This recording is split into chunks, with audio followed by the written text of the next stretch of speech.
ನಮಸ್ಕಾರ, ನಾನು ನಾಗರಾಜ್ ಸಿದ್ದರ್ಶೆಟ್ ಅಂತ ಕುಮಟಾದಿಂದ ಮಾತಾಡ್ತಿರೋದು. ನಾನು ಉತ್ತರ ಕನ್ನಡ ಲೋಕಸಭಾ ಕ್ಷೇತ್ರದ ಅಭ್ಯರ್ಥಿಯಾಗಿದ್ದೀನಿ ಮತ್ತು ಕುಮಟಾ ಹೊನ್ನಾವರ ವಿಧಾನಸಭಾ ಕ್ಷೇತ್ರದ ಅಭ್ಯರ್ಥಿಯಾಗಿದ್ದೀನಿ. ಹೀಗಾಗಿ ನಾವು ಹೇಳಿಕೊಂಡಿರುವಂತಹ ವಿಷಯ ಏನಂದ್ರೆ, ನಮ್ಮ ದೇಶದ ಬಗ್ಗೆ. ನಮ್ಮ ದೇಶಕ್ಕೆ ಏನಾಗ್ತದಂದ್ರೆ, ನಮ್ಮ ಚೀನಾಗೆ ಹೋಲಿಸಿದರೆ ಚೀನಾಗ ವೀಟೋ ಪವರ್ ಇದೆ, ನಮ್ಮ ದೇಶಕ್ಕೆ ವೀಟೋ ಪವರ್ ಇಲ್ಲ.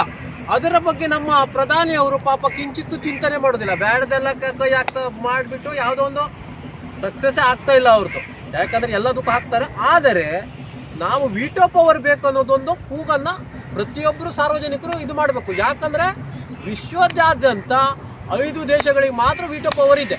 ಅದು ನಿಮ್ಗೆ ಗೊತ್ತಿರ್ಬೋದು: ಚೀನಾ, ಅಮೇರಿಕಾ, ಇಂಗ್ಲೆಂಡ್, ರಷ್ಯಾ ಮತ್ತೆ ಫ್ರಾನ್ಸ್. ನಮ್ಮ 6ನೇದು ನಮಗೆ ನಮ್ಮ ದೇಶಕ್ಕೆ ವೀಟೋ ಪವರ್ ಬೇಕು. ಯಾಕೆಂದ್ರೆ ನಾವು ಜನಸಂಖ್ಯೆಯಲ್ಲಿ 2ನೇ ಸ್ಥಾನದಲ್ಲಿ ಇದ್ದರೂ ಕೂಡ ನಮಗೆ ವೀಟೋ ಪವರ್ ಇಲ್ಲ. ಯಾಕೆಂದ್ರೆ ನಮ್ಮ ಪಾಕಿಸ್ತಾನಿಗೆ ನಾವೊಂದು ದಾಳಿ ಮಾಡೋದಿದ್ರು ಕೂಡ ನಾವು ವಿಶ್ವಸಂಸ್ಥೆ ಕೇಳಬೇಕು. ಹಾಗಂಕಂಡು ರಷ್ಯಾದವ್ರಿಗೆ ವೀಟೋ ಪವರ್ ಇದೆ. ಅದು ಉಕ್ರೇನ್ ದಾಳಿ ಮಾಡಬೇಕಾದ್ರೆ ಅವ್ರು ಯಾರನ್ನು ಕೇಳಿಲ್ಲ. ಯಾಕಂದ್ರೆ ವೀಟೋ ಪವರ್ ಇದ್ರೆ ಅದನ್ನು ಇಂಡಿಪೆಂಡೆಂಟ್ ಆಗಿ ನಮಗೆ ಡಿಸಿಷನ್ ತಗೊಳ್ಳೋದಕ್ಕೆ ಅನುಕೂಲ ಆಗ್ತದೆ. ಅದಕ್ಕಾಗಿ ಪಾಪ ನಮ್ಮ ಸನ್ಮಾನ್ಯ ಮೋದಿ ಅವರು ಅದರ ಬಗ್ಗೆ ಚಿಂತನೆ ಮಾಡದೆ ಬ್ಯಾಡ್ದೆಲ್ಲ ಏನೋ ಈಗ ಒಂದೇ ಇಲೆಕ್ಷನು, ಮತ್ತೊಂದು ನೋಡ್ರೆ ನೋಟ್ ಬ್ಯಾನು, ಎಕ್ಸೆಟ್ರಾ ಎಕ್ಸೆಟ್ರಾ ಯಾವುದು ಕೂಡ ದಡಗ್ ಮುಟ್ಟು ಪಂಚಾಯತಿ ಎಲ್ಲ ಇದು. ಅದಕ್ಕಾಗಿ ನೀವು ನಮ್ಮ ವಿಶ್ವದ ಜಾಗತಿಕ ಮಟ್ಟದಲ್ಲಿ ಆ ವೀಟೋ ಪವರ್ ಬಗ್ಗೆ ಚಿಂತನೆ ಮಾಡಿ.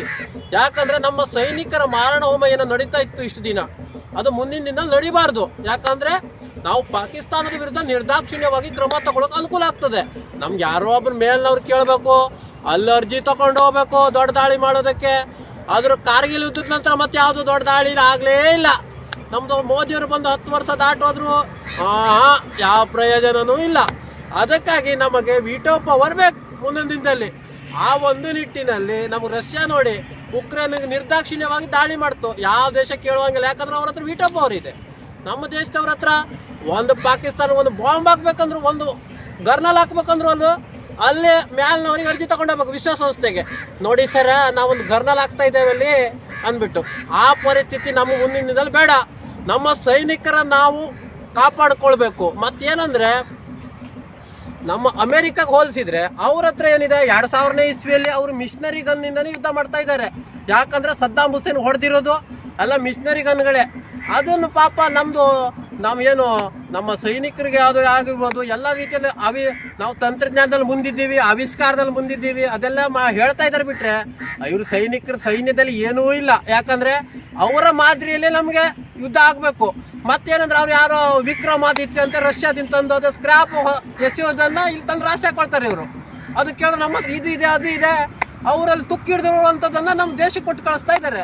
ಅದೆಲ್ಲ ನಿಲ್ಲಿಸ್ಬೇಕು. ನಮಗೇನು ವೀಟೋ ಪವರ್ ಬೇಕು, 1ನೇದು. 2ನೇದೇನಂದ್ರೆ, ನಮ್ಮ ಅಮೇರಿಕಾ ಈಗ ದೊಡ್ಡ ದೊಡ್ಡ ದೇಶಗಳು ಯಾವ್ದು ಏನಿದೆ ಅವರ ಮಾದರಿಯಲ್ಲಿ ನಮ್ಮ ಸೈನಿಕರಿಗೆ ಅದನ್ನ ಶಸ್ತ್ರಾಸ್ತ್ರ ಆಗಿರ್ಬೋದು ಎಲ್ಲ ಸೌಕರ್ಯವನ್ನ ಕಲ್ಪಿಸ್ಕೊಡ್ಬೇಕು. ಇಲ್ಲ ಅಂದ್ಬಿಟ್ರೆ ನಾವು ಎಲ್ಲ ಸಾರ್ವಜನಿಕರು ಇದ್ರ ಬಗ್ಗೆ ಧ್ವನಿ ಎತ್ತಬೇಕು.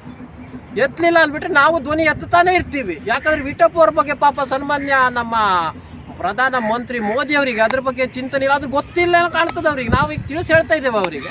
ಅದಕ್ಕಾಗಿ ಸ್ವಲ್ಪ ಚಿಂತನೆಯನ್ನ ಇವರು ಪಾಪ ಮಾಡಬೇಕು ಮುಂದಿನ ದಿನದಲ್ಲಿ. ಮತ್ತು ನಮ್ಮ ದೇಶಕ್ಕೆ ವೀಟೋ ಪವರ್ ಬೇಕು ಅಷ್ಟೇ.